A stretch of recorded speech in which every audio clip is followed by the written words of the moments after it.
Welcome to Real Talk for Real Fundraisers, the podcast where fundraisers, nonprofit leaders, and industry experts come together to vent, laugh, and learn.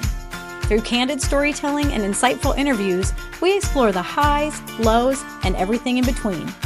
With a fearless, irreverent, and conversational tone, we're breaking down barriers, challenging the status quo, and creating a safe space to tackle the real struggles of the nonprofit world, one honest conversation at a time. Now here's your host, Jeff Schreifels. Welcome to the podcast, everyone. Thanks for joining me. Today, I have David Rhode as our guest. David is a nonprofit consultant and a professor at the University of Pennsylvania. He just recently released a book, Passion Isn't Enough, a practical guide for nonprofit leaders. It just won the Axiom Business Book Awards Gold Medal for Philanthropy. He's a former nonprofit founder, and he currently lives in New York City. Okay, it's time for Real Talk. Here we go. David, welcome. Jeff, good to see you. Good to be here. Good to see you too. Okay, you just wrote a great book, Passion Isn't Enough. I just talked about that in the intro. And let's talk about this. So you describe it as a guidebook for leaders, for nonprofit leaders. Why did you feel a guidebook was necessary for us in the nonprofit sector? First of all, I appreciate the question and the opportunity. The need for the book, in my judgment, was just an outgrowth of the conversations that I had been having with nonprofit leaders over the last 20 years, and more specifically in the last 5 years when I've focused more of my time on CEO mentoring and coaching. Yeah. And seeing that sort of the same challenges and the same problems were cropping up regardless of geography or what part of the sector they were in. And so to me, I felt like the people that I were coaching, which tended to be younger leaders and smaller organizations, which frankly is what most organizations are, their challenges were everybody's challenges, but I really could only talk to so many people. Hopefully the book could talk to more people. So as a way of sort of scaling the support that I thought was missing within the sector. Yeah. What I love about this is that if it were me, if I were a nonprofit leader, I would keep this on my desk at all times, because it's got so many things that's like, these are what I would say the indispensables of nonprofit leadership. Like, you have to have this. And like, you come up with a problem in your normal everyday work, you could just open this book, because there's a chapter on just about everything as far as all the essentials that you need as a nonprofit leader. Well, first of all, I appreciate that. And that's the thought process. For me, this is not fiction. You don't need to start at page 1 and read to page 300. You're open a cookbook and you're going to make a dessert. You don't need to read about the chicken recipes. You go to the dessert section and you read about how to make whatever. Yeah. And the book is meant to be the same way. If you're going through a situation where you're adding to your staff and making hiring decisions, then you go to the chapter on building your team. And if you're getting ready for a strategic planning moment, then you could read the chapter on strategic planning, and you sort of toggle back and forth to wherever the needs are for yourself as a leader and for the organization as a whole. And, it's meant to be practical and it's meant to be accessible. I don't want to pretend that I have all the answers.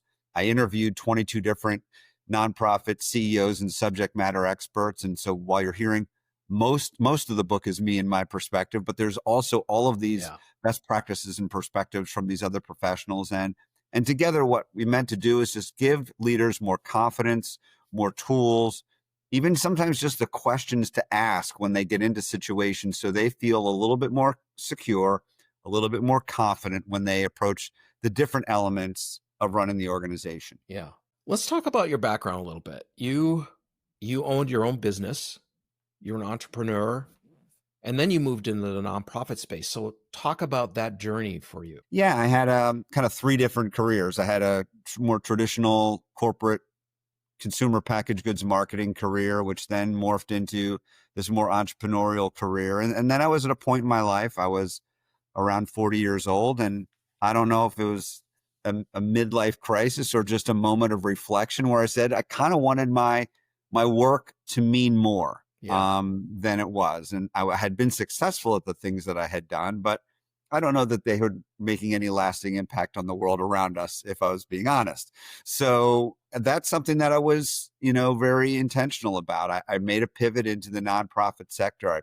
I went to the University of Pennsylvania to get a degree in nonprofit fundraising and just to try to understand more. I did some interning with an organization in the Philadelphia area just to get even more exposure. And then I launched into my own venture, founded an organization called Pitching for Baseball and Softball, which had a great run and I had a great experience leading it. And so, but yeah, it wasn't a traditional path. It wasn't something that was always there, but I was hoping that I could really enter the sector and make a difference. I think it's interesting.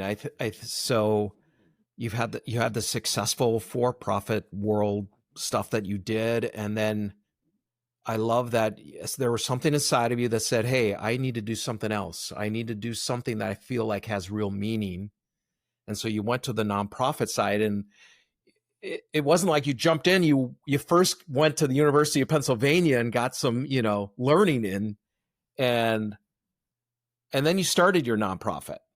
And it would be great to understand, like, what were some of the early, when you started that nonprofit, what were some of the mistakes you might have made that, gosh, if I had this book,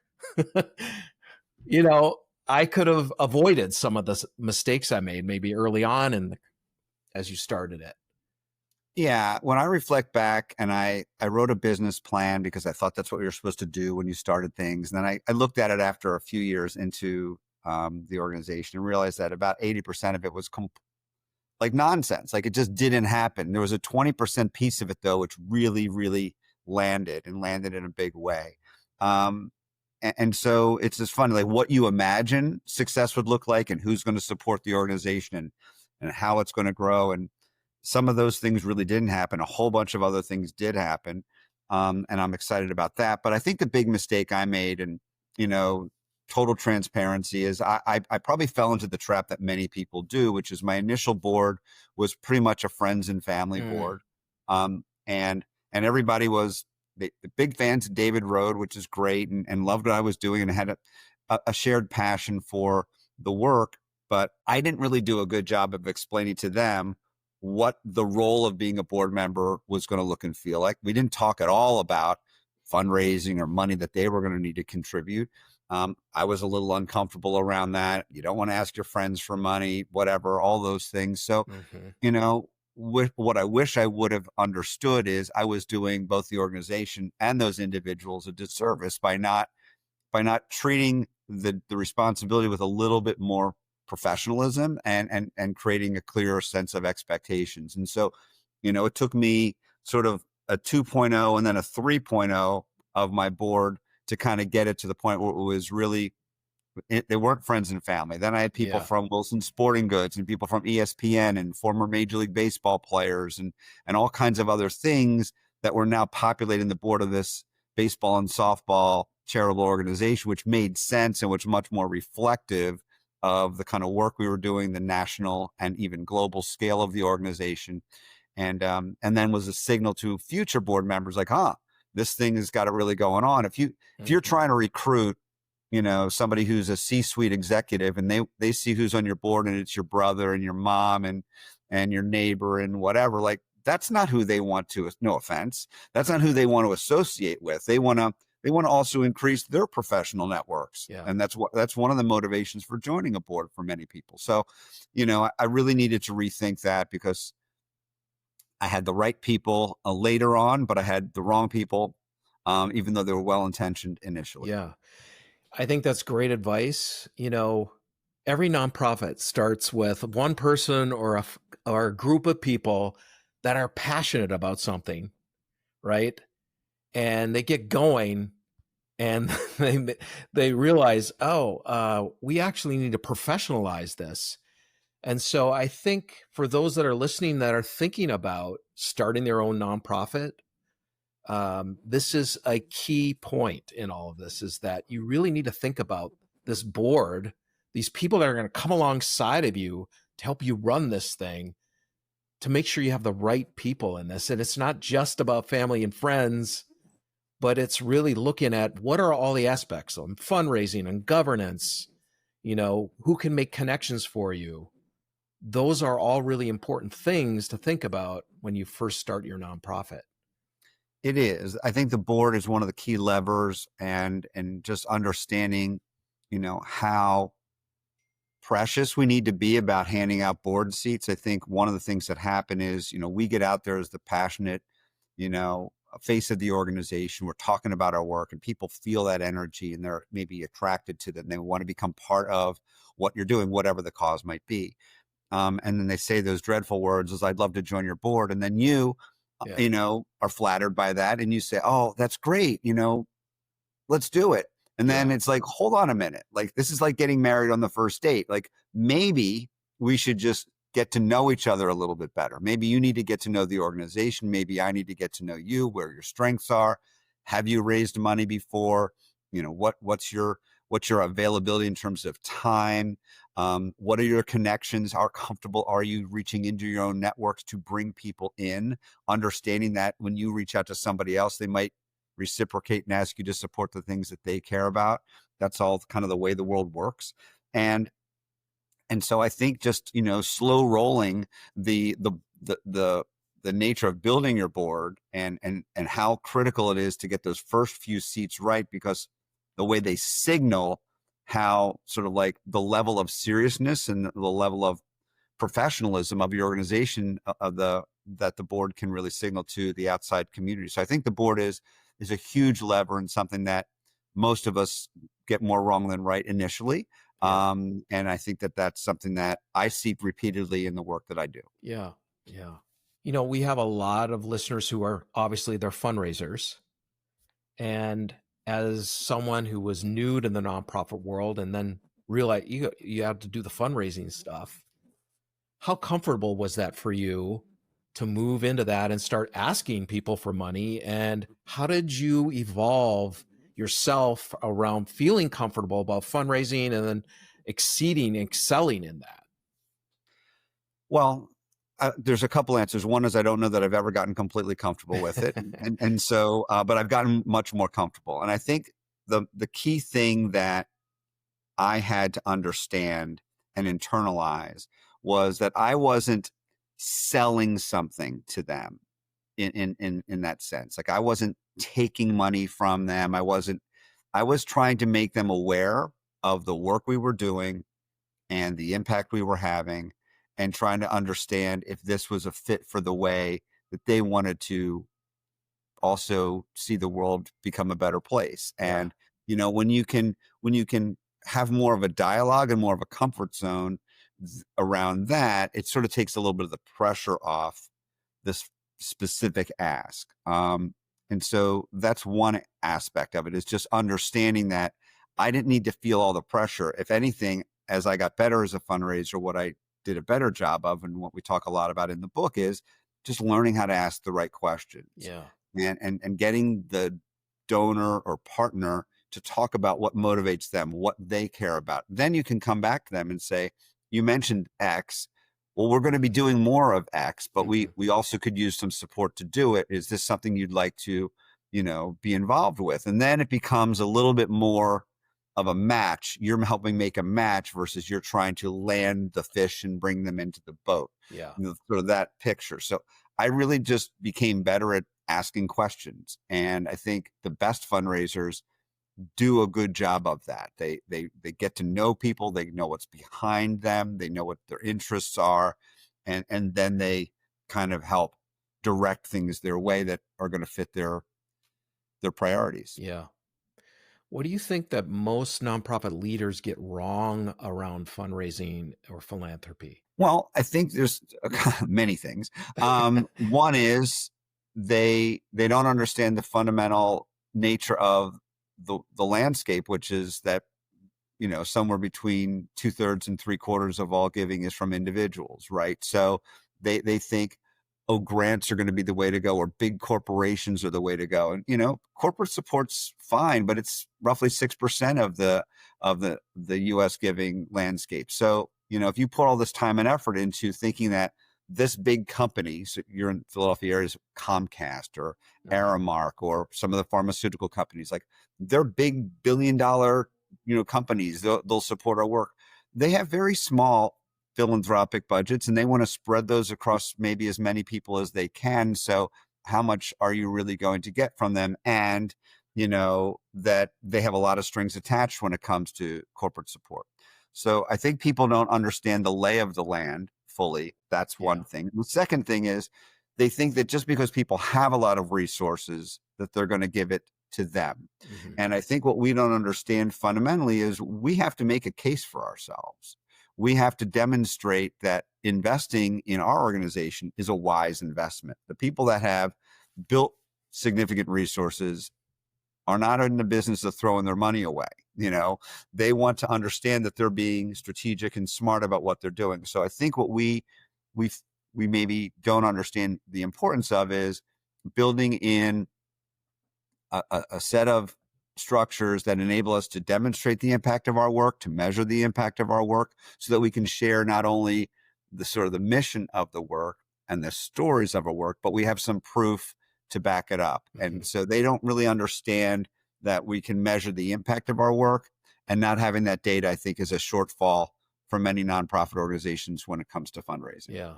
Yeah. You have some great advice for new leaders in this book, or leaders that are starting as a new CEO for a new nonprofit. You have a number of them. Maybe give us a few of them that you really think are pertinent, that people, if you're thinking about starting out at a new place, new organization, what do they need to have? What do they need to for sure know? Well, it's the one question I asked everyone I interviewed in doing the book. And because I asked different people different questions depending on their background and the part of the book that they were contributing to. But then I asked everyone the same question: what advice would you give to new leaders? And so the last chapter is that compilation of a lot of those nuggets. And there's a couple that come to mind right away. The first is some version of a listening tour, that your job is not to come in day one and feel like you have all the answers. If what you should do, and the best way to build trust, is to go out and put yourself out there and say, you've been here, either as a staff member or as a partner or as a volunteer or a board member or a donor. What attracted you to the organization? What do we do well? Where do you think we can improve? And just, come up with a series of questions, simple questions, ask them, and start collecting the information and just trying to gather perspectives. And what you're looking for are patterns, right? So you might hear, if you hear the same thing repeatedly from different people, then you could probably put a lot more weight behind that must be the truth, versus hearing it from one person and maybe that's just that one person's perspective. One opinion doesn't make anything. It's just one data point.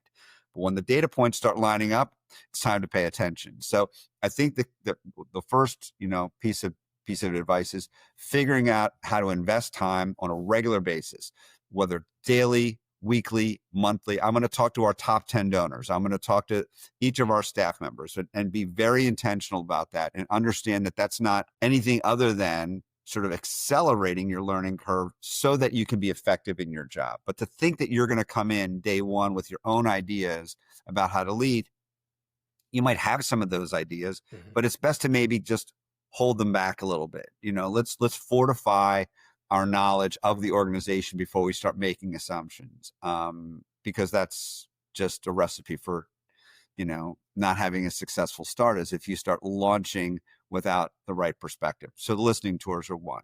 The second thing I put out there is this notion of creating a cohort of other leaders. I think the job, as I've talked to people and as you've experienced as well, Jeff, I'm sure, is sometimes leaders of nonprofit organizations feel like it's a bit of a lonely job, and they don't really have the ability always to go talk to their staff about some of the concerns they have, because those are individuals that work for them.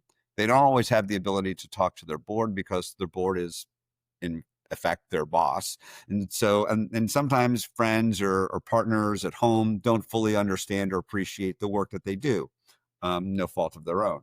So, being intentional about finding 2, 3, 4 other leaders that might be in your community, regardless of the size of the organization that they run, just that you can get together with and just sort of talk shop and talk things out in a sort of a non-judgmental environment. To just, sometimes it's good to understand that other people are having the same challenges that you're having, and you're not alone. Or they're also going to have some good advice. Hey, I've run into that, and here's what I did. And sometimes that's just what we need to have a little bit more confidence to move forward. So I guess the first two things I would say is go on a listening tour and find some other people to connect with on a regular basis so that you can have a little bit more of a community and support for yourself. David, I think that second one where you're talking about you need that community around you that you can get advice from is so important. I mean, just in life in general, right? Not just, but you do a lot of consulting with nonprofit leaders now.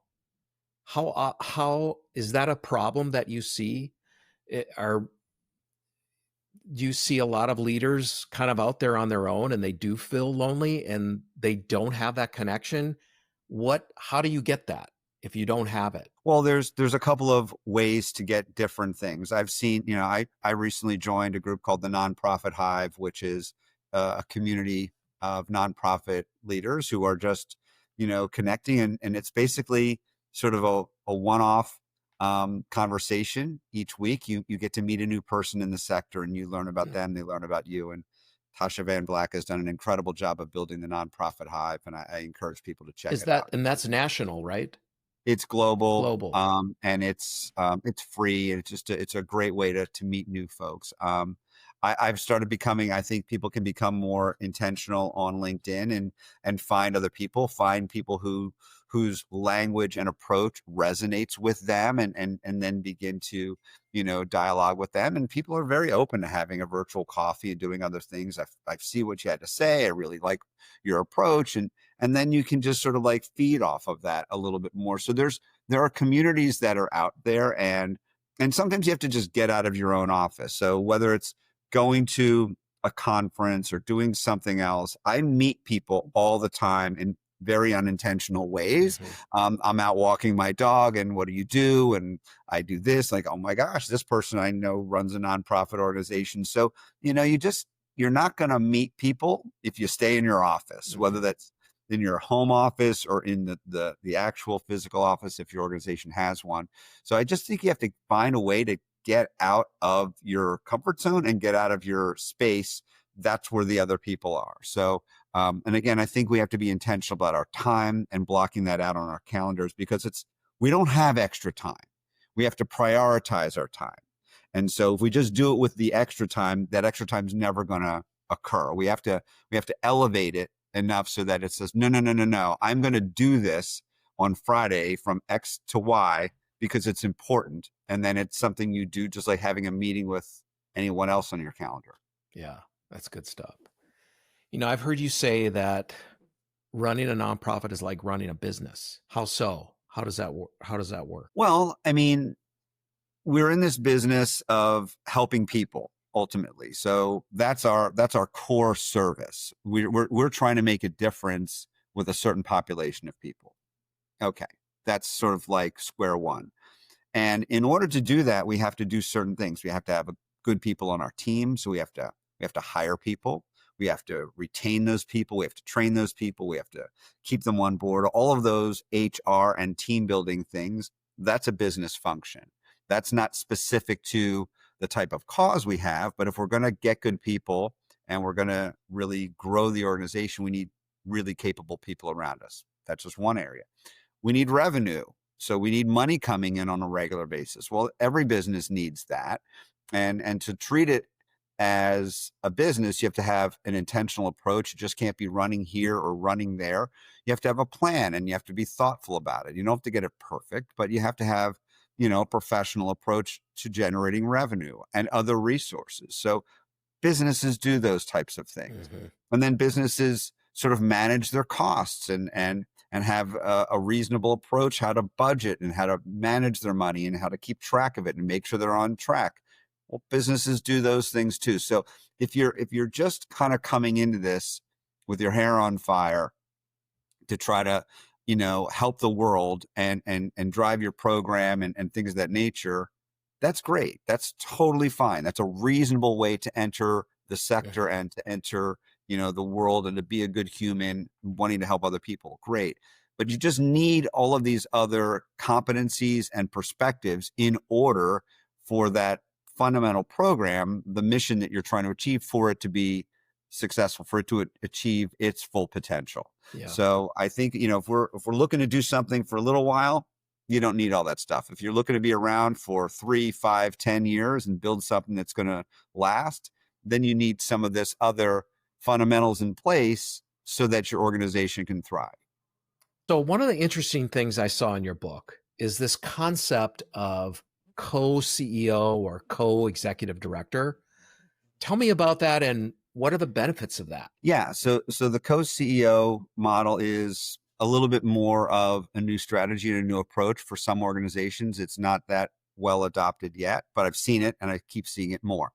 And it solves for one of the big challenges that organizations have, which is not having a succession plan. We might have, a leader, the leader moves on, then big panic, big scramble to fill those shoes, and the organization is in a state of turmoil. So sometimes having a co-CEO model sort of mitigates that risk. If you have two people that you have really developed and given a lot of the same responsibilities to, we'll talk about in a moment how they might divide those up.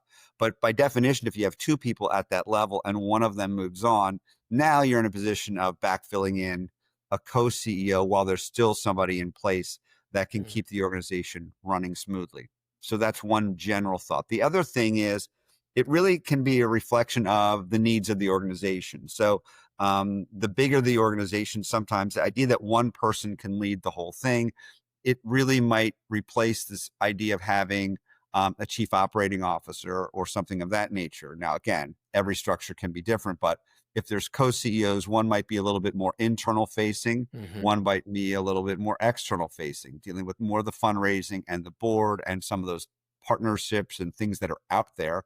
And then one of the other CEOs is dealing with more staff and internal and structure and all of that stuff, which for the bigger organization is its own job. So having these things working in tandem enables the organization to shoulder all of these responsibilities and burdens in a way that maybe matches the skills of the two individuals more effectively, and also, as I said, mitigates some of the risk. If you have somebody leading and then somebody leaving, then you're left with the cupboard bare, and it's not that easy to just elevate somebody from a senior director role into an executive director role. Sometimes having a co-CEO model is a better sort of recruiting and development strategy. Yeah, I like this concept. I hope other nonprofits start using it, because I could see from many nonprofits that I've worked with in the past that having a co-CEO who maybe has another skill set actually could be much more effective for the organization. So that's really interesting. The idea that here's the thing, Jeff. Let's just sort of like boil it down. All of us aren't great at everything. Right. Okay. The notion that we've seen job descriptions for executive directors, 38 bullet points long. I mean, I'm sorry, but those aren't real people. Those are fantasy people, that somebody's going to be good at every one of these things. Yeah. So I think we in general over imagine and over expect out of individual roles. What we should do, if we're being fair to the organization and fair to ourselves, is what are the 3 or 4 things that are the guts of this job?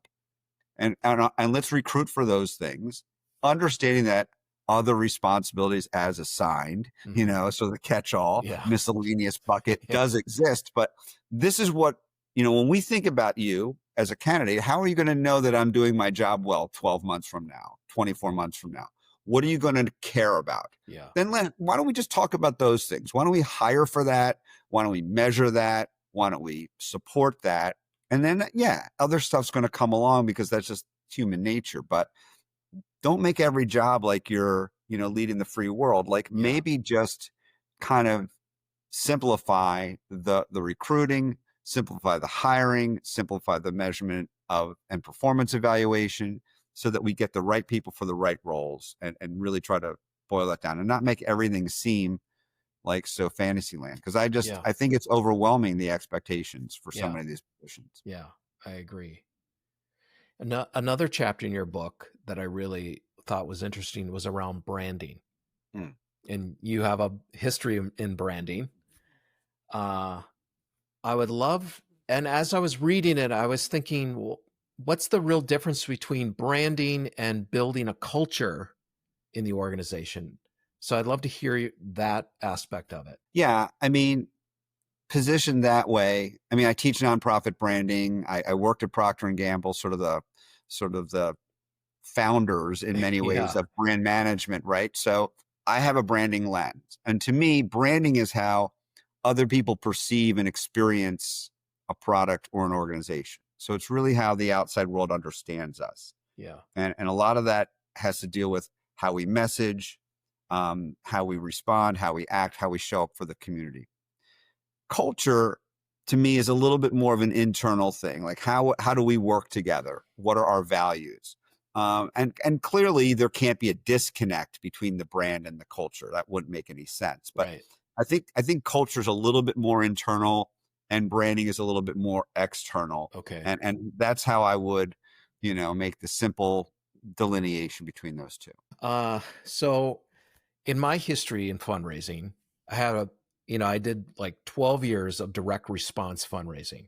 So, we'd work with large nonprofits and build their donor files through mail, television, radio, online, anything that's going to elicit a direct response. Yep. And build the donor base. And we get in these arguments with the communications team of the nonprofit because they wanted to spend $1 million on branding and we wanted to spend $1 million on new donor acquisition.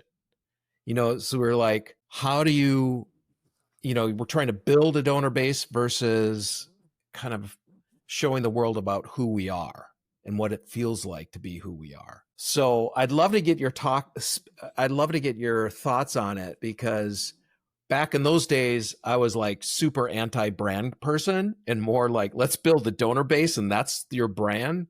But over the years, I've mellowed out on this and I'm more like a yes and versus an either or. Right. So I think that's the answer. And I mean, we have to be doing both things as an organization. And I don't know that it has to be a forced choice. I mean, I appreciate the nature of the question, but I was always taught this answer in business school. The answer to every question is it depends. Okay. So it depends on the organization and its situation. If I were sitting here in more of a budget crisis, then I'm not. Branding is the long game. Yeah. Okay. Branding is how do we show up in the minds of potential donors? How do we show up in the minds of our volunteers and our community and things of that nature? And those investments pay dividends, but they tend to pay them down the road. Fundraising, however we define fundraising, is more of a short-term activity. It doesn't mean there aren't long-term implications, but if I need to fill a funding gap, I'm not going to do it by building my brand. I'm going to do it by getting out and talking to people, whether it's through direct mail or digital communications or one-on-one cultivations. But I'm going to be talking to people and I'm going to be telling them not we're in trouble, we need money. And what I'm going to tell them is this is the impact we are having on the community and we want to continue to grow our impact. People don't like to support a sinking ship. They might do it once, but they're not going to keep going, throwing good money after bad. What they want to do though is be on a winning team. And winning teams are making a difference and showing up in the right ways for people. And so I think we always need to remind people of our impact and the positive way we are changing the community. And by doing that, we are building our brand and fundraising at the same time. Yeah. So I think if we can really figure out how to become better storytellers and how to weave that into the work we're doing, we can accomplish both sides of that coin and not make it an either or situation. Okay. So you were a nonprofit leader for 12, 15 years. Tell me, what did you love about it? And what were some of the challenges you had that other people that are listening right now could resonate with? I think what I loved the most was interacting with the people that were supporting our work and benefiting from our work. So we provided new and gently used baseball and softball equipment to kids and communities in need. And we did that here in the United States and around the world. And so some of the most rewarding things were when a 12-year-old boy had collected all this equipment from his community and he and his family would drive it our warehouse, which was outside of Philadelphia, and they would deliver the stuff, and then we would receive it. We would give them a tour of our facility and give them a sense for where their equipment was going to go, like that they were going to have a material impact on a community that had suffered from a natural disaster or from a school program that we were supporting in some part of the country or the world. So there was that side. But then on the other side, just seeing the difference we were making with a community. And again, I'm thinking specifically about Hurricane Sandy, after that devastated so much of the New York, New Jersey area. And we were able to deliver equipment that was able to put kids back on the field doing something that, made them feel like they were doing something normal. And after their whole lives had been turned upside down, being part of that was really, really incredible and a real privilege. So that's on the positive side. Like that's the good stuff, like seeing the difference you're making in the world. And I think one of the things we do as leaders is we're so busy, we're in meetings and we're doing this and we're doing that. We get a little detached from our work. Mm-hmm. And I think one of the things that leaders can benefit from, and it's also in the advice chapter, is this notion of get out there in your programs. Don't stay away from the work you're doing. Get your board members out there, get yourself out there. Don't get disconnected from the real difference that you're making, because we all know we're busy, but if we don't have that constant reinforcement of all the good we're doing, we can kind of get pulled down by all of the challenges from the work, because the work can be very challenging. And I don't know what my biggest challenges were. I mean, they were different based on the time frames that I was in, but I felt like trying to recruit board members was really something that was an ongoing challenge. Sort of trying to find the very, very best, the right people for our work was something I spent a lot of time and energy on. And when you did it, it made a huge impact. So it was, you were really looking for one or two people a year that could really move the needle. And so that's a lot of work for not a lot of, to show for it. In some respects, it's only one or two people, but they can totally change the energy and the trajectory of the organization. So on the risk reward, on the investment versus yield side, that was a big challenge, but it was always something that was worthwhile, because when you found those people, they made a special impact on the organization. Yeah. Now, you also had this unique thing happen where you founded the organization and now you've left it. You've done something, you're doing something different. What was that process like to take something that you birthed and then let it go? Yeah, I mean, 15 years was a long time, and I think things had sort of run their course, and so there were so many people that were capable of taking the organization, which had a really strong foundation, and moving it forward. I felt very comfortable moving on. And so that really wasn't, I thought it would be a little bit more emotional than it ended up being. I also had left the Philadelphia area and moved to New York, and I was sort of in a remote work environment when people weren't working remotely yet. And so that transition was also a little bit easier, because my life had moved to New York and the organization wasn't leaving the Philadelphia area. So I think there were some natural sort of constraints that sort of made the transition a little bit easier. Yeah. The last thing I want to ask you about is, for the long-term success of a nonprofit leader, what do you feel that leader needs if they're going to be in this for the long haul? Like, what do they really need to be successful? I think there's some traits that and I don't have this in any particular priority order. I think you need to be a problem solver, a creative problem solver. Things change. We're resource constrained. We need to, sometimes we're given a lemon, we got to make lemonade. And so having that mindset that it's like whatever plan A was is probably not going to happen. Now we're under plan B, then there's plan C, and you've got to be able to roll with the punches a little bit. If you're a person that likes things to be super neat and super orderly and always go to form, it's probably not for you. So I think that side of it, sort of related to that, is resilience. You have to have a certain sense of being able to have disappointments, whether it's a donor that goes away or a staff member that leaves or things of that nature. And you've got to be able to quickly land back on your feet, not just for yourself, but for the organization. You can't reflect being down and troubled, and because that's contagious and that's not that healthy for the organization. So there needs to be a certain sense of resilience, and sort of maybe related to that, a certain sense of optimism, a notion that things are going to work out. This is a setback. You can call it that. You shouldn't deny that it is, because otherwise you're just being delusional. We've lost a big donor. That's unfortunate.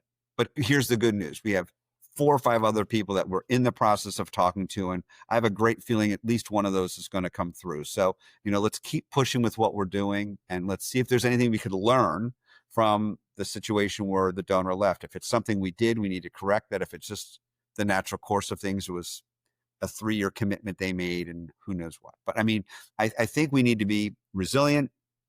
We need to be problem solvers. We need to be optimistic. And then the other thing is, I think we need to be, generally speaking, as I said, good listeners. I think we need to feel like, sometimes maybe people expect us to have all the answers, and because we have the title that we're supposed to be in charge and we're supposed to have it all figured out, we don't always have it all figured out. And so having a culture, or building a culture where asking other people and truly wanting to get their perspective, because they can help the organization, and you don't have to have all that weight. I think if you feel all the weight on yourself for too long, that's just a burden, and that's going to wear you down. So spreading that around and understanding that you have more support around you, and building a culture that creates that support, I think can help with longevity. Yeah.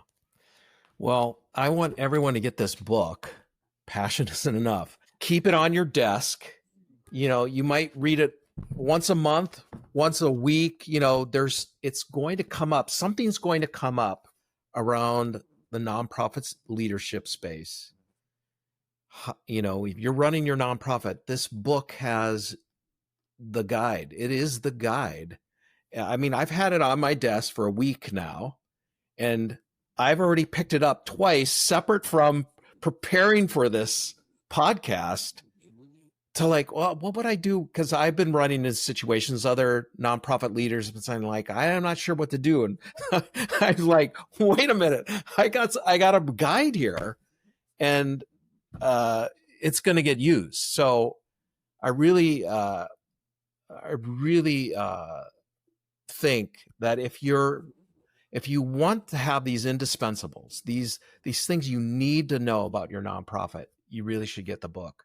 And David, how do people get a hold of it? People can get a hold of the book easily. It's wherever books are sold online, Amazon, Barnes & Noble, etc. Okay. I'm David Rhode, Rhode. The book is Passion Isn't Enough, a practical guide for nonprofit leaders. So it's very easy to find, and it's easy to find me on LinkedIn. Happy to connect with people. I'm always willing to have a conversation and learn more about what they're doing. And Jeff, I have an offer to any organization, which I've made since the book has come out. But if leaders get the book for their whole board, I'm happy to Zoom into a board meeting and answer questions that the board may have. So, people have taken me up on that, and I enjoy that dynamic and perspective. And so when people get the book, I'd love to continue to hear from them and get their feedback, because I hope it is making the difference that it was intended to have. That's very generous of you. And I hope people take you up on it. That'd be awesome. Well, thank you for joining me today, and David, and thank you for being a guest with me. And that's been awesome to hear your story and give some good advice to folks. And we'll see you next time. Jeff, thanks so much. Really enjoyed it.